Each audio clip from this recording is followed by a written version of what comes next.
Next topic है आप लोगों का रेस्पिरेटरी डिसऑर्डर्स। ये मैं सारे नहीं कराऊंगा डिसऑर्डर्स, 2 ही करवाऊंगा और बाकी कल करवा दूंगा क्योंकि कल हमारा केमिस्ट्री का काम ज़्यादा नहीं होगा।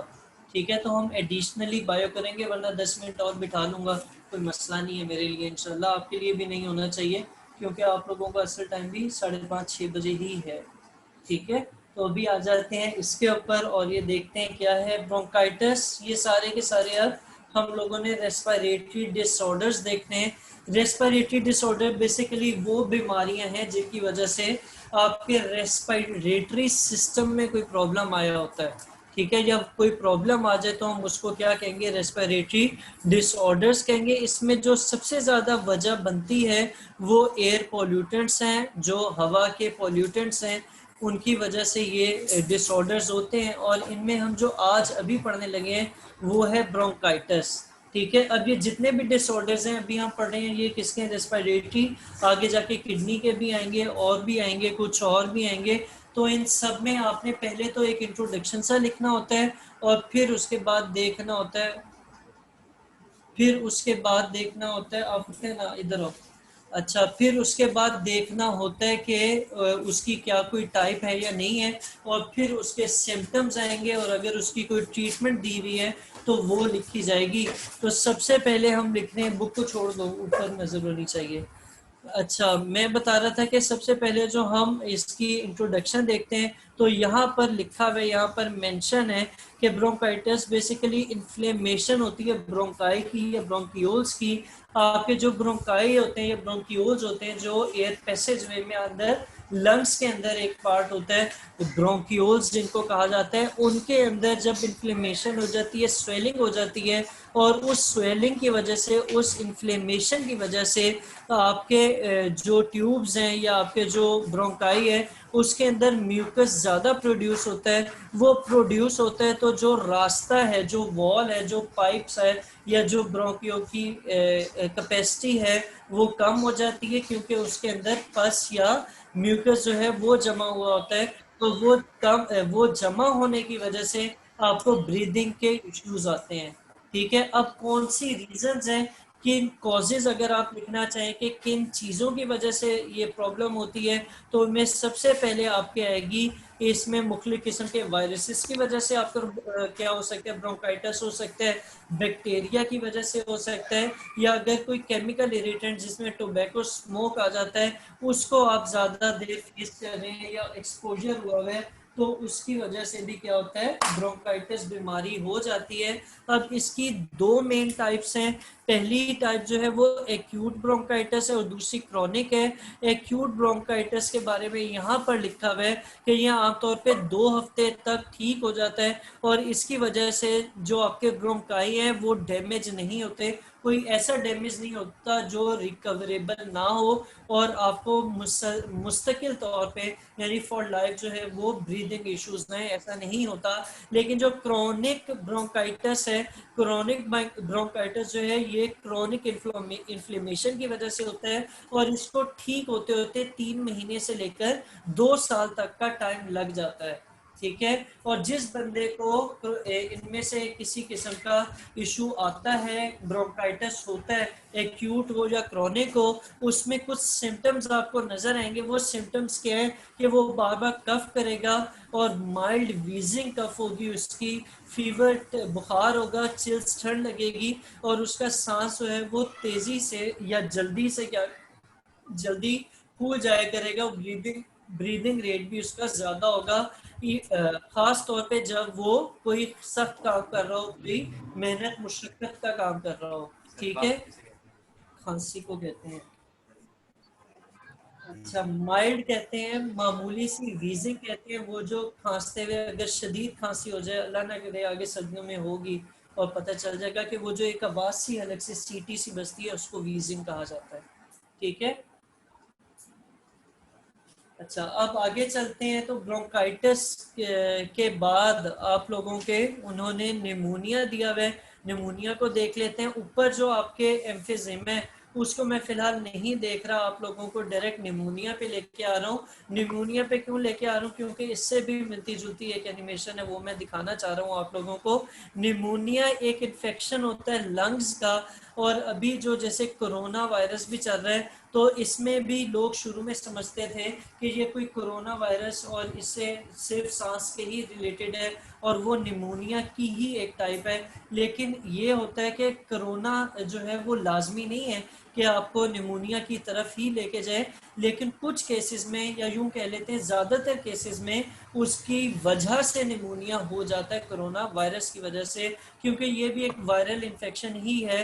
अगर ये इन्फेक्शन आपके, अल्लाह ना करे, या जिस बंदे को है उसके दोनों लंग्स को डैमेज कर दे तो हम उसको डबल निमोनिया कहते हैं, और अगर एक लंग्स को डैमेज कर रहा हो तो उसे सिंगल निमोनिया या आमतौर पे सिर्फ निमोनिया भी कहा जाता है। ये किस वजह से होता है? इसके कॉज करने वाले जो एजेंट्स हैं वो बैक्टीरियम हैं, और उनमें जो बैक्टीरियम खास तौर पे हम जानते हैं जिसको, वो कौन सा है बैक्टीरियम, कौन सा है, सिंगल बैक्टीरियम ही होता है, और वो कौन सा है, वो है स्ट्रेप्टोकोकस निमोनिया नाम है उसका।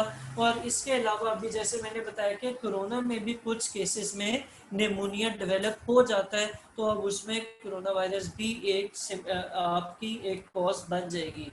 ठीक है, अब इसको थोड़ा सा यहाँ पर अगर आप आ जाते हैं तो यहाँ पे आपको नज़र आ रहा होगा कि आपकी इन्फ्लेमेशन नहीं हो रही, बल्कि जो एल्वेओलाई हैं उनके अंदर पस भर रही है, और पिछले वाले में और इसमें थोड़ा सा फ़र्क है। वहाँ पर मैंने बोलते हुए कह दिया था कि पस भर जाती है, लेकिन उसको अभी हम जाके दोनों का फ़र्क अलग से देख लेते हैं, बेहतर एनिमेशन में देख लेते हैं। उसमें और इसमें थोड़ा सा ही फ़र्क है आपको, या यूं कह लेते हैं ज़्यादा फ़र्क है, लेकिन वो देखने में, पढ़ने में आपको एक जैसे लग रहे होते हैं। अच्छा, इसके अलावा क्या चीज़ें, एक तो बैक्टीरियम था कौन सा, स्ट्रेप्टोकोकस निमोनियाe, और उसके अलावा ये मुख्तलिफ किस्म के वायरसेस से भी होता है, जिनमें आपके इन्फ्लुएंजा वायरस, कोरोना वायरस और फंगल इन्फेक्शंस की वजह से भी निमोनिया बीमारी हो जाती है। इसकी अच्छा, इसका प्रोसेस क्या होता है कि ये किस तरीके से हो रहा होता है कि जब ये बीमारी फैलाने वाला या कॉज करने वाला ऑर्गेनिज्म एल्वेओलाई के अंदर आता है तो वहाँ पर ये रहना शुरू कर देता है, और जब वहाँ पर रहना शुरू कर देता है तो इसकी रिप्रोडक्शन होती है, और इसके वायरसेस मज़ीद ज़्यादा होते रहते हैं, और ये जब ज़्यादा होता है तो ये लंग के टिश्यूज़ को डैमेज करता है, और वो डैमेज होने की वजह से आपके जो एल्वेओलाई हैं उसके अंदर फ्लूइड और पस जमा होना शुरू हो जाती है। इसके जो सिम्टम्स हैं कि जिस बंदे को निमोनिया होगा या निमोनिया होगा, उसमें आपको क्या चीज़ें नज़र आएंगी, उसको फीवर हाई होगा, उसे ठंड लगेगी इतनी कि वो कांपेगा, और कफ होगी, और कफ के साथ स्पूटम लाजमी आएगा। स्पूटम कहते हैं रेशे को। ठीक है, तो जो रेशे वाली खांसी होती है उसमें निमोनिया होने का चांस होता है। इसके अलावा जो पेशेंट है उसके शॉर्ट ऑफ ब्रेथ होगा, उसकी क्या होगी, उसको सांस तेज चढ़ेगा या सांस जल्दी फूलेगा। पेशेंट का स्किन कलर भी चेंज हो सकता है, और वो पर्पल कलर का या डस्की कलर का, पीला पीला सा उसका स्किन का कलर होना शुरू हो जाता है। और उसके स्किन का कलर पीला होने की वजह क्या है, ये आप अलग से भी लिख सकते हैं यहाँ से लेकर यहाँ तक, कि उसके जो स्किन का कलर है वो पीला होने की या पर्पलिश होने की रीज़न क्या है कि उसके ब्लड में प्रॉपर ऑक्सीजन नहीं डिजोल्व हो रही होती, या ऑक्सीजनेशन ब्लड की नहीं हो रही होती, जिसकी वजह से उसकी जो स्किन कलर है वो पर्पलिश हो गया है। ठीक है, अब वैक्सीन जिनके जरिए हम निमोनिया से बच सकते हैं वो भी अवेलेबल हैं, और इसको अगर किसी बंदे को हो जाए तो होने के बाद वैक्सीन यूज़ नहीं की जाती, बल्कि वो प्रिवेंशन के लिए यूज़ की जाती है। तो अगर किसी को ये बीमारी हो जाए तो उसको ठीक करने के लिए मुख्तलिफ एंटीबायोटिक्स यूज़ की जाती हैं, जो कि आपके बॉडी के अंदर जाके क्या करते हैं कि वो इसके कॉजेटिव ऑर्गेनिज्म को मारती हैं, वायरस को ख़त्म करती हैं, या बैक्टीरिया को या फंगल इन्फेक्शंस को ठीक करती हैं। सही है। अच्छा, अब आ जाते हैं दूसरी तरफ जो मैं आप लोगों को बता रहा था, और वो क्या था, वो था आप लोगों का ये लिंक जो मैं आप लोगों को दिखाना चाह रहा था कि ब्रोंकाइटिस में और निमोनिया में क्या फ़र्क है। ब्रोंकाइटिस जो है ये इसे चेस्ट कोल्ड भी कहा जाता है, और इसमें आपके जो लंग्स हैं वो थोड़े बड़े हो जाते हैं और उनके एयरवेज के अंदर प्रॉब्लम आता है। तो ये ब्रोंकाइटिस के अंदर देखें पस फिल हो जाती है, पस भर जाती है, और अगर आप खांसी ज़्यादा करते हैं तो उससे आप इनकी जो पस जमा हुई है उससे जान भी छूट सकती है, और इसके सिम्टम्स भी हम बुक में देख चुके हैं।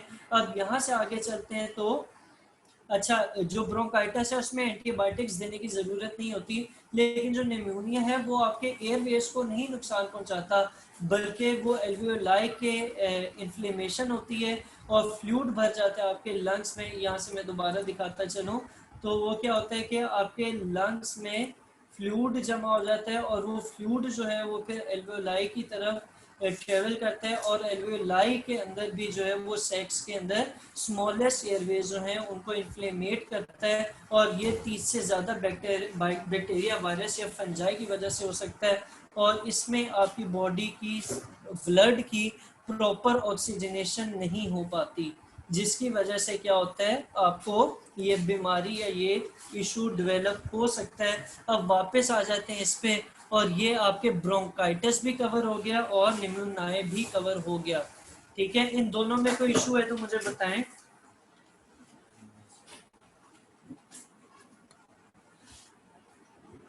क्या नाम है इसका, सिमर? No sir. अच्छा चलें, ये एम्फिजीमा है, एम्फिजीमा को भी देख लेते हैं, अभी है हमारे पास 10-15 में।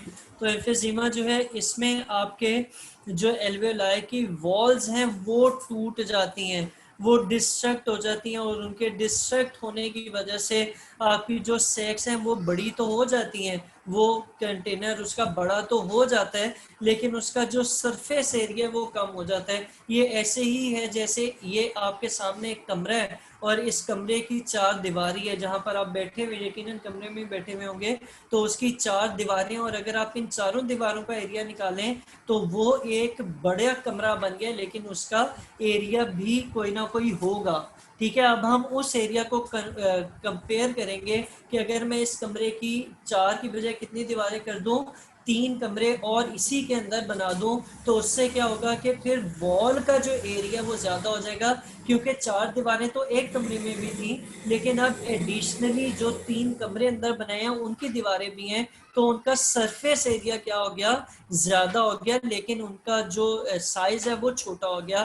तो हम यही कह रहे हैं कि जब आपकी वॉल्स टूटेंगी तो सरफेस एरिया क्या हो जाएगा, कम हो जाएगा, लेकिन जो साइज है वो उसका क्या हो जाता है, बड़ा हो जाता है। और हमें पता है कि जो आपके गैसियस एक्सचेंज होता है वो उसकी सरफेस से होता है, तो जब सरफेस एरिया कम हुआ तो गैसियस एक्सचेंज के लिए जगह भी क्या हो गई, कम हो गई, और इसकी वजह से आपका लंग टिश्यू ब्रेक डाउन करता है, और लंग जो है जैसे आप सांस लेंगे तो वो वापस अपनी असल हालत पर नहीं आता, और जब वो असल हालत में नहीं आता तो वो अंदर से हवा बाहर निकालने का भी इशू हो रहा होता है, और बाहर से हवा अंदर लाने का भी इशू हो रहा होता है, और एयर जो है वो आपके लंग्स के अंदर जमा हो जाती है, ट्रैप हो जाती है। ठीक है, इस बीमारी को क्या नाम देते हैं ना, ये काम किया करो, क्या नाम देते हैं, एम्फिजीमा। तो ये काम ना किया करो, जब पढ़ा रहा हूँ ना पढ़ाई पे ध्यान दिया करो। अच्छा, मैं आप लोगों को बता रहा था कि इसके सिम्टम्स क्या हैं। इसके सिम्टम्स में सबसे पहले तो हम ये कहेंगे कि आपकी शॉर्टनेस ऑफ ब्रेथ होती है। अब क्योंकि ये सारे रेस्पिरेटरी डिसऑर्डर्स हैं तो इनमें ऑलमोस्ट सब में एक सिम्टम कॉमन आ रहा है, और वो क्या है, वो है शॉर्टनेस ऑफ ब्रेथ। कि जाहिर है कि लंग का इशू आएगा तो आपका सांस ज़्यादा फूलेगा। और उसके अलावा क्या सिम्टम्स हैं इसके, उसके अलावा इसमें आपकी फटीग ज़्यादा होती है, थकावट ज़्यादा फील हो रही होती है, बार बार रेस्पिरेटरी इन्फेक्शन होता है, और आपका वज़न भी कम होना शुरू, तेज़ी से कम होना शुरू हो जाता है। और जब तक इसके आपको सिम्टम्स नज़र आते हैं, जब तक आपको समझ आती है कि ये आम फ्लू नहीं है, ब्रोंकाइटिस नहीं है, आपको एम्फिजीमा है, तो तब तक आपका जो लंग्स है या पेशेंट का वो 50 to 70% लंग टिश्यू डैमेज हो चुका होता है, और आपकी जो लेवल ऑफ ऑक्सीजन है वो भी इतना कम हो जाता है कि आप उसको सीरियस भी कंडीशन हो सकती है, और फिर उसके लिए फिर आपको क्या कहना है, वेंटिलेटर वगैरह की ज़रूरत भी पड़ सकती है और सीरियस इशू भी हो सकता है। और आगे चलते हैं तो यहाँ पर आपके ये तीसरी डिसऑर्डर भी हो गया, और तीसरा ऑर्डर क्या था, एम्फेजिमा था। ठीक है, तो इन तीनों की आप लोगों ने डायग्राफ्स बना के हेडिंग्स डाल के ये प्रिपेयर कर लेना है। इन तीनों बीमारियों में कोई मसला है, समझने में कोई मसला है तो मुझे बताएं। सिमर आपको क्लियर है? जी सर। हिरा, हिरा, जी ठीक है।